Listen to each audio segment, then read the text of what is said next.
আসসালামু আলাইকুম রহমতুল্লাহি ওবরাকাতুহ। সম্মানিত চাটগাঁয়া আড্ডাঘরের দর্শক শ্রোতা, আপনারা সকলে কেমন আছেন? আশা করি আপনারা সকলে ভালো আছেন।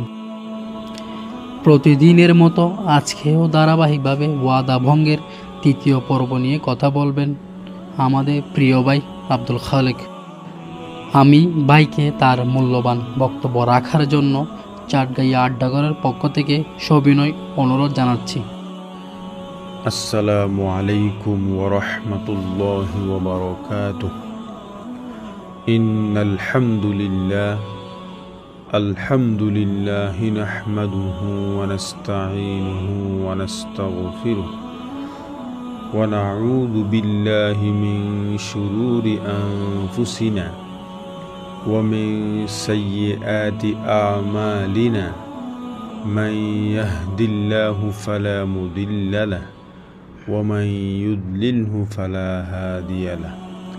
أشهد أن لا إله إلا الله وحده لا شريك له وأشهد أن محمدا عبده ورسوله صلى الله عليه وعلى آله وأصحابه وبارك وسلم.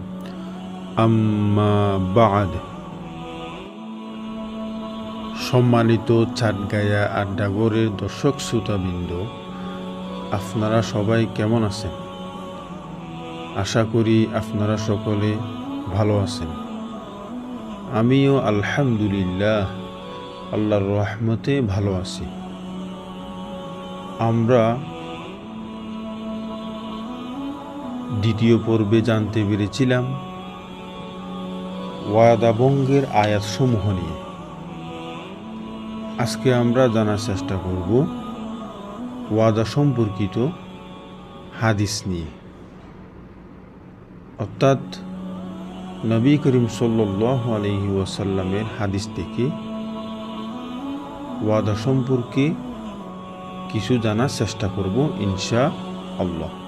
আল্লাহ তাআলা আমাদেরকে মনোযোগ দিয়ে শোনার তৌফিক দান করুন, আমিন। তাহলে আমরা আর কথা না বাড়িয়ে সরাসরি আলোচনায় প্রবেশ করি। একমাত্র মুনাফিকরাই ওয়াদা ভঙ্গ করে। হযরত আব্দুল্লাহ ইবনে আমর রাদিয়াল্লাহু তাআলা আনহু থেকে বর্ণিত,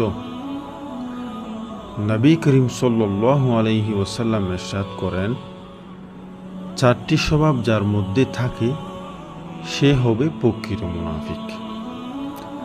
যার মধ্যে এর কোনো একটি স্বভাব থাকবে, সেই স্বভাব পরিত্যাগ না করা পর্যন্ত তার মধ্যে মুনাফিকের একটি স্বভাব থেকে যাবে। এই হাদিসে মুনাফিকের চারটি স্বভাবের কথা বলা হয়েছে। তার মধ্য থেকে 1 নম্বর, আমানত রাখলে খিয়ানত করে। 2 নম্বর, যখন কথা বলে মিথ্যা কথা বলে। 3 নম্বর, ওয়াদা করলে তা ভঙ্গ করে। 4 নম্বর, ঝগড়া বিবাদে লিপ্ত হলে অশ্লীল ভাষায় গালিগালাজ করে। সহিহ মুসলিম 58 নম্বর হাদিস। ওয়াদা ভঙ্গ করা মুনাফিকের আলামত। এ সম্পর্কে হাদিসে বলা হয়েছে যে, আন আবি হুরায়রা রাদিয়াল্লাহু আনহু আনিন নবী সাল্লাল্লাহু আলাইহি ওয়াসাল্লাম قال آية المنافق 3 إذا حدث كذب وإذا وعد أخلف وإذا اؤتمن خان। হযরত আবু হুরায়রা রাদিয়াল্লাহু তাআলা আনহু থেকে বর্ণিত, নবী করিম সাল্লাল্লাহু আলাইহি ওয়াসাল্লাম ইরশাদ করেন, মুনাফিকের নিদর্শন 3টি। 1, যখন কথা বলে মিথ্যা কথা বলে। 2, কোনো ওয়াদা করলে তা ভঙ্গ করে। 3, তার নিকট কোনো আমানত রাখলে তা খিয়ানত করে। সুনানে আবু দাউদ 3651 নম্বর হাদিস। এই হাদিস থেকে এটাই বোঝানো হচ্ছে যে ওয়াদা ভঙ্গ করা মুনাফিকের চরিত্র।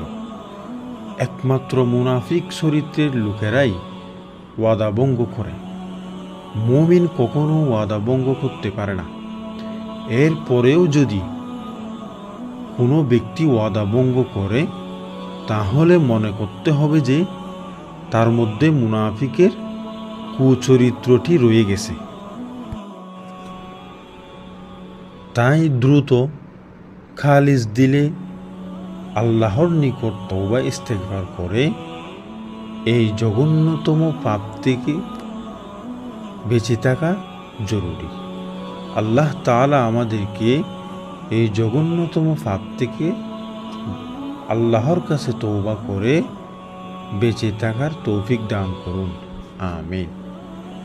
একটি হাদিসের মধ্যে এসেছে, ওয়াদা রক্ষা করার জন্য নবী করিম সাল্লাল্লাহু আলাইহি ওয়াসাল্লাম এক জায়গার মধ্যে 3 দিন পর্যন্ত অপেক্ষা করেছিলেন।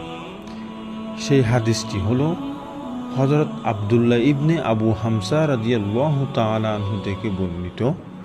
তিনি বলেন, নবুয়তের পূর্বে আমি নবী করিম সাল্লাল্লাহু আলাইহি ওয়াসাল্লামের নিকট থেকে একটি জিনিস সামান্য বাকিতে খরিদ করি, যার কিছু মূল্য আমার নিকট পাওনা ছিল।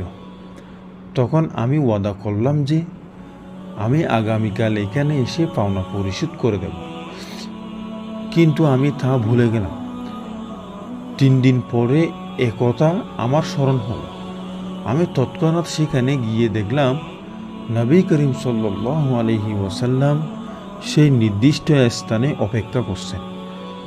তখন তিনি আমাকে বললেন, হে যুবক, তুমি আমাকে কষ্ট দিলে। আমি 3 দিন পর্যন্ত এখানে তোমার অপেক্ষা করছি। আবু দাউদ 4996 নাম্বার হাদিস অথবা 4998 নাম্বার হাদিস। সুবহানাল্লাহ, সুবহানাল্লাহ। এই হাদিসটি পড়ার পর কোনো আশিকে রাসূল যার অন্তরে রাসূলুল্লাহ সাল্লাল্লাহু আলাইহি ওয়াসাল্লামের বিন্দুমাত্র মহাব্বত আছে, সে কি জীবনে কখনো ওয়াদা ভঙ্গ করতে পারবে? যিনি সর্বকালের সর্বশ্রেষ্ঠ মহামানব, যিনি জান্নাতের সরদার, সেই প্রিয় নবীজি সাল্লাল্লাহু আলাইহি ওয়াসাল্লাম যদি একটি ওয়াদা পালনের জন্য 3 দিন পর্যন্ত দাঁড়িয়ে থাকেন, তাহলে আমরা যারা তার খাঁটি উম্মত বলে দাবি করি, আমাদের কি করা উচিত? আমাদের সমাজে বহু লোক আছেন যারা নিজেকে বড় বুজুর্গ বলে দাবি করেন, আবার কখনো আল্লাহর ওলি সেজে মানুষকে ধোঁকাও দিয়ে থাকেন। অথচ খবর নিলে জানা যায় যে ওই লোকটি একজন চরম ওয়াদা ভঙ্গকারী। সে অহরহ মানুষের সাথে ওয়াদা খেলাফ করে, অনেক সময় ধোঁকা দিয়ে মানুষের সম্পদও আত্মসাৎ করে।